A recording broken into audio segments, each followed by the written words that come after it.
Hey guys, welcome back to the channel. If you're new here, please take a moment to hit the subscribe button. We'd really appreciate it. Well, here we are in September. It's the unofficial kickoff of boat show season across the country. Here in Seattle, the Boats Afloat Show, which has been going on for about 43 years and is one of the largest all-on-water boat shows here on the West Coast, is taking place this weekend. The weather is going to be pretty bad this weekend, actually. We're expecting really bad thunder showers most of the weekend. But today, it's a beautiful day. Look at the sky behind me. It doesn't get any better than this. And I happen to have a VIP ticket here for the opening night. This is before it's open to the public. Luckily, Allie works for Union Marine and was able to get me a ticket. So I'm gonna actually head over to the show now, take advantage of this incredible day, and see what the day has to offer and what the boat show has to offer. So come along.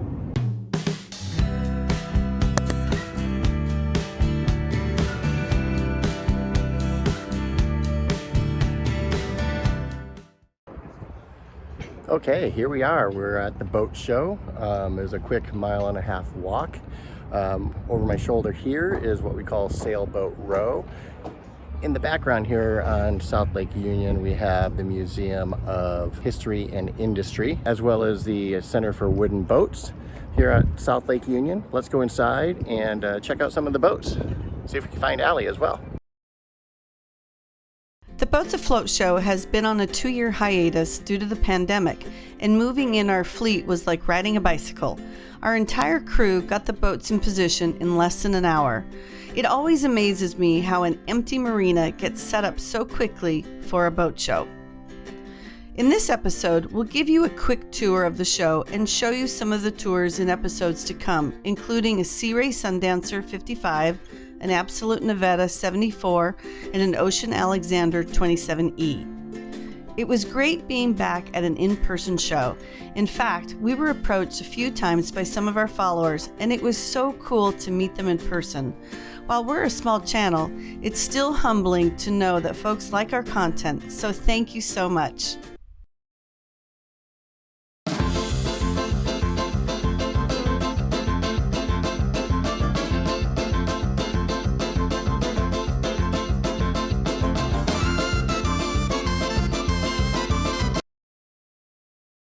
So we're walking the Boats Afloat show today, Yep.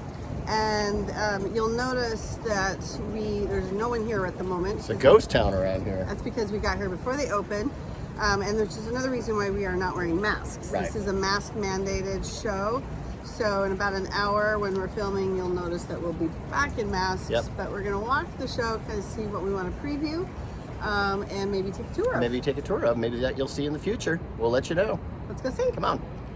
This is a big boy. Yeah, this is a big one. What is it? It's an Absolute. It is an Absolute. It is absolutely big.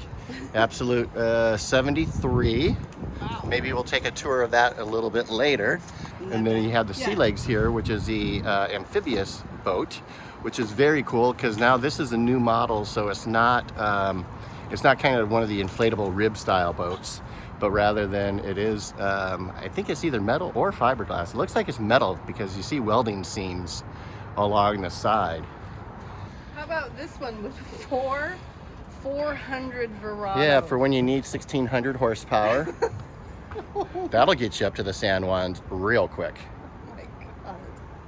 I would love to see it in action because it is joystick control. So all of these engines would just be doing independent dances in order to keep the boat stable. It does have it looks like it also has a seakeeper on it, so the boat's going to stay stable that way as well. Fuel 500 gallons. My God, that'd be one trip to the San Juans probably.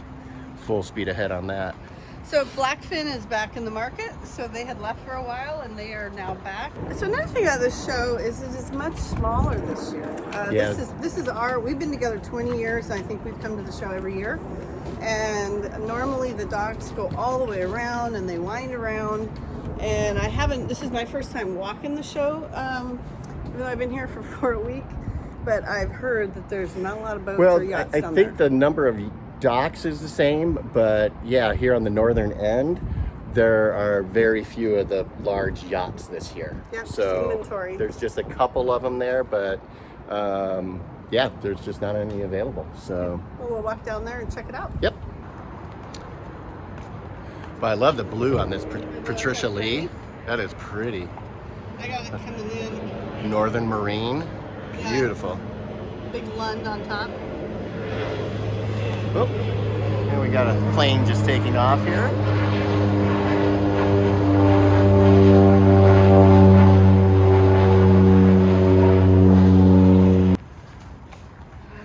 Beautiful Tollycraft here as well. That we could look at. Yeah, I wouldn't mind that way we know viewing what that. the setup is. Exactly. 61 feet.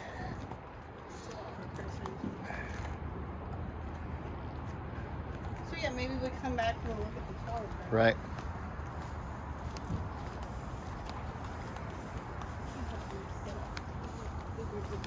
Yeah. So it's a 27E, so 27 Explorer. You normally have to line up to get on these kind of boats. Yeah, we'll have to We'll see how the show goes. But man, just beautiful. Grand Banks. Yeah, beautiful Grand Banks here. Sanctuary. It would be a sanctuary. So this is the dock that normally is just packed lined. Exactly. Packed lined with yachts. And it's not. And it's not. So we're right from the Grand Banks here all the way down would be nothing but med-in yachts of 65 to 100. Yeah. You can see sometimes our even previous 100. Boats Afloat episodes on our channel, and you'll see. But look at the size of these new Mercury 600s. Jeez. I mean, are those incredible or what?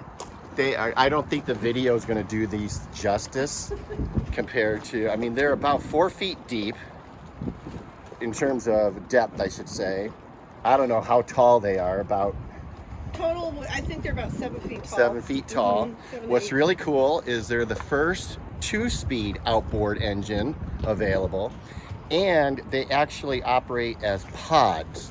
So the top cowling does not move while you're underway and steering. It is the lower pod section that actually moves. And basically you can service the entire engine through the top of the cowling. You don't have to take it out of the water to do any of the regular maintenance on the engine. So, but look at the mounts on that thing too. My God. I don't even know, what do they go for? Any idea? I don't. They gotta be close to 100 grand. I mean, I was gonna guess that. Yeah. 100 grand each. That'll get you up and going. Far Niente has been in the show a few years now. It is It's a very beautiful boat. and again, along this side right here, always should have boats here too, but unfortunately the inventory is just so low right now that everybody's kind of scrambling.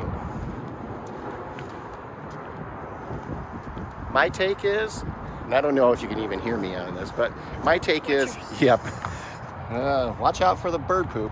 My take is once things return to normal, the people who went out and bought a lot of boats these past 2 years are going to be trading them back in, and we'll see a lot of boats hit the market in the next, probably starting spring. A Compass 55 Pilot House, that looks like a nice boat. Maybe you have to check that out. Yeah. So now we're kind of a little bit in the trawler. Yeah, a little bit. I think most of the trawlers are down this next side right here. The Saber. Yeah, that's a beautiful boat. We didn't have a chance to go on it the other day, but I wouldn't mind going on it. 79. 60-foot Hatteras. So that would be fun to go and check out this boat. Yeah. Because we just went on the Hatteras Right. in Florida. It's closer to our price point. Is it? $269. Yeah, I'm gonna look at it. Yeah. The one thing I can't tell from inside yet, but I know you wouldn't like it if they don't have a staircase inside up to the flybridge because of the ladder. They might. I would think about like that, Mike. It may. We'll check. Dome. We'll check it out. Oh, funny, one little sailboat right here. Yeah. Yep. We got one here, and then we'll head over to Sailboat This is a Row. unique, I will say the Boats Afloat Show doesn't feature a lot of sailboats, surprisingly, because when you go to the marinas here in the Pacific Northwest, they're probably a good at least 50% sailboat, if not more. They could be 60 or 70% sailboats in the marinas. And yet we only have just a few sailboats here on the end. But, you know. Kind of a funny story about how we ended up even here in the first place. And it had to have been right when we first, I would say maybe 3-4 years into our marriage. We came down here and we met Marine Service Center, and Jeff, who took us on a tour of a lagoon catamaran. We fell in love, and that's kind of why we went to Annapolis. That's why we went to Miami, and we were on this catamaran kick, and I'd say we still are. Oh yeah. We're not sailors, so if we get a sailing catamaran, we have to learn how to sail. Yep. And we are looking at getting our AS1, AS2. We're maybe going to do that. 101, 102, 103, Yeah, 104. all of them. All the ASAs. Yeah, we're gonna maybe look at that a year from now. And but we would also, if the budget allowed, we'd love to get a solar catamaran. So, but that one's probably a little One of the silent yachts, but yeah, that I don't think there's enough on the used market of those yet to in our price point. So that's what brought us to the boat show, and now I'm in the industry, and now we're boaters, and it all started right here on this particular dock. Maybe we can buy like a sail cat, remove the mast, and then glue solar panels all over the top of it. I think that would work. And plug them into a lithium battery. We should be good to go. That's what I would Isn't think. that how it works? I think so. I think that's how it works. The good old Ranger tugs. I believe they're built right here in the Northwest, aren't they? Yeah.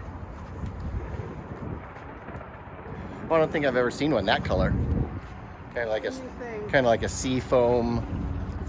And this sailboat, literally, I overheard the agent saying it just came off the boat, basically, no pun intended, 2 days before the show. Oh, that's why it doesn't have a mast? No, it doesn't have a mast. It just arrived from France a couple of days ago. And Jeanneau 440, beautiful. I mean, it's got a nice beefy beam on the back. One thing that I really like about it, or we're always concerned about, is on smaller sailboats, it's always hard to get around the helm station. But this has got a very roomy cockpit. So you got plenty of space for both the captain and his passengers to socialize here in the back. Really, really nice. So here's Lagoon 420 or 442. It's a 2023. Oh, this is a brand new model. This is a 2023. So we'll definitely have to come back and check it out. Yeah, we have not been on this one yet. No, it's brand new. We were fortunate to go on a Lake Washington tour of the 2021.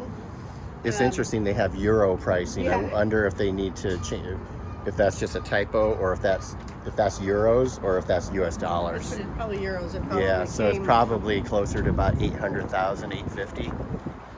Yeah. What is this? This is a small boat. It doesn't have a. Oh, they must have taken it off. There's no way you're. I don't understand. This is how you sit on the edge. Well, wouldn't water come in? Probably a little bit, but it's going to wash right back out. Interesting. Yeah. Some really nice sailboats over here. Ooh, an Oceanus 51. Yeah. Yeah, look at the beam on that. That is huge.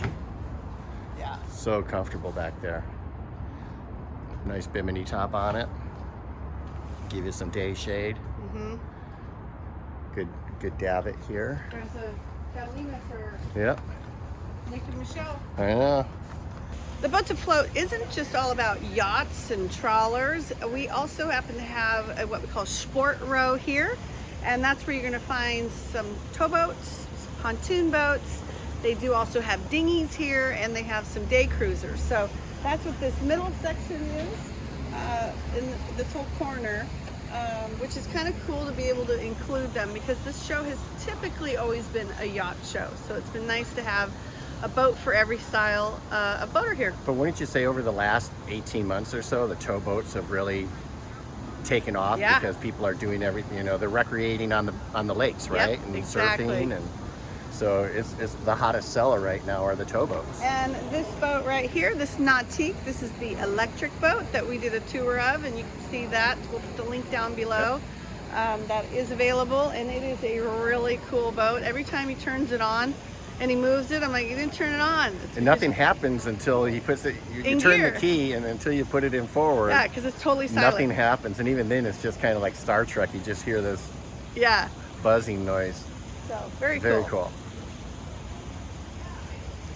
So a lot of people have been asking, you know, why haven't you gone out and bought your liveaboard yet? And there's, well, yeah, why?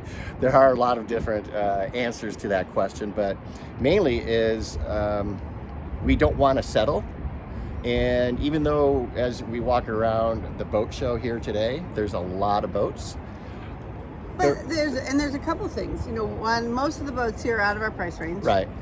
And the moorage, these are mostly newer boats. Moorage, you know, we're really kind of caught, right? We could buy another boat. We could buy a 35-foot boat and find a slip for it, no problem. But then we're spending an extra $2,000 a month, and that was never our objective. We've done that twice now, and we committed to not do that again because the idea is to live on a boat, save some money, and that's why we go 6 months on our lease so we can jump into a boat at any time. So we're just trying to find the right boat that fits our budget, that has a slip, and it's kind of like finding the right house. You'll know it when you find it. Yeah. And we just hope that when we find it, that there's a place to put it, or if it's in a place that we want it. The other thing that we have talked about that we'll find, I think, well, first of all, we're going to wait till after January, February. Yeah. Definitely after February because that's when we go to the BVIs. But I think you'll see some changes in inventory once this COVID dies down just a little. More people are kind of not liking boating, unfortunately, so they are turning in some boats. Yep. So we're going to have a little more choices to pick so. from. Yep. And if we don't find the right liveaboard, we have talked about getting a project boat. So I think that's still an option. That would make it affordable for us. We could easily do that, and so we are gonna maybe look at that. But it would be March of next year. We do have some great content though between now and then. We looked at our calendar and wow, we have some cool stuff coming up. So again, boating journey, it's not just about finding a liveaboard, it's about figuring out ways to be on the water. Well, we hope you liked this video. If you did, please give us a thumbs up, leave your comments down below, and be sure to subscribe to the channel.